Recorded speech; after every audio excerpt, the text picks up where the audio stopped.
La Bible quotidien. Une série de réflexions quotidiennes centrées sur la parole de Dieu. Que ce livre de la loi ne s'éloigne point de ta bouche. Médite-le jour et nuit, pour agir fidèlement selon tout ce qui y est écrit. Car c'est alors que tu auras du succès dans tes entreprises. C'est alors que tu réussiras.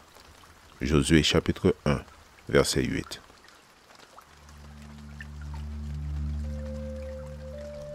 Aujourd'hui, le 3 janvier, le mal ne prospérera pas toujours. Lémec dit à ses femmes Ada et Tsila, « Écoutez ma voix, femme de Lémec. Écoutez ma parole. J'ai tué un homme pour ma blessure et un jeune homme pour ma meurtrissure. Caïn sera vengé 7 fois et Lémec 77 fois. » Genèse chapitre 4, versets 23 et 24. L'un des dilemmes du chrétien est de constater les progrès visibles du mal, apparemment sans aucune possibilité de redressement. S'il existe une promesse, un mot d'espoir dans la lutte contre le mal, c'est la certitude que Dieu n'en permettra pas la victoire. Bien que le mal semble triompher aujourd'hui, nous savons que l'ultime victoire appartient à notre Sauveur et à son peuple, et qu'ensemble nous entonnerons le cantique de Moïse et celui de l'agneau. L'expérience de Lémec, un descendant de Caïn, semble soutenir la théorie selon laquelle le mal ne cessera jamais de progresser. Plusieurs interprétations sont avancées à l'intention du texte.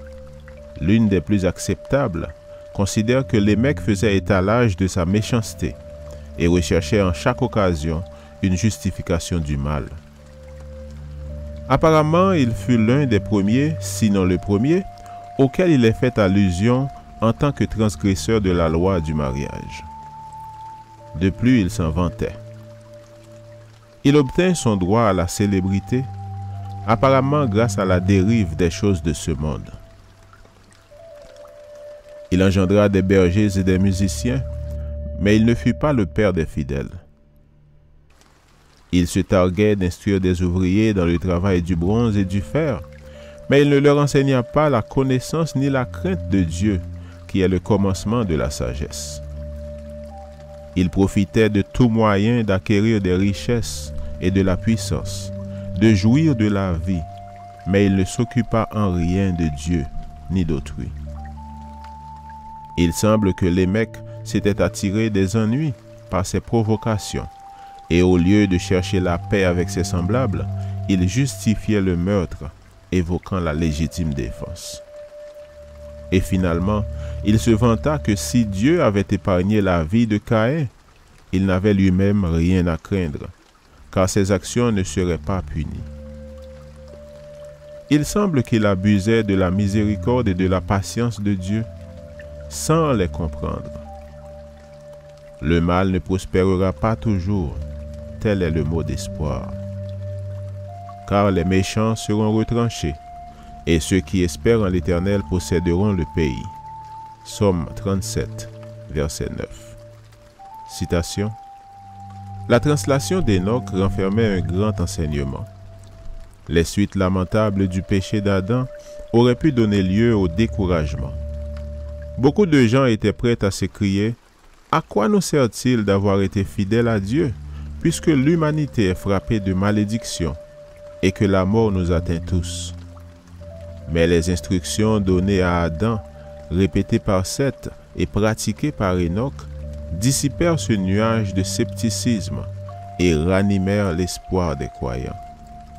De même que la mort était venue par Adam, la vie et l'immortalité allait venir par le Rédempteur promis.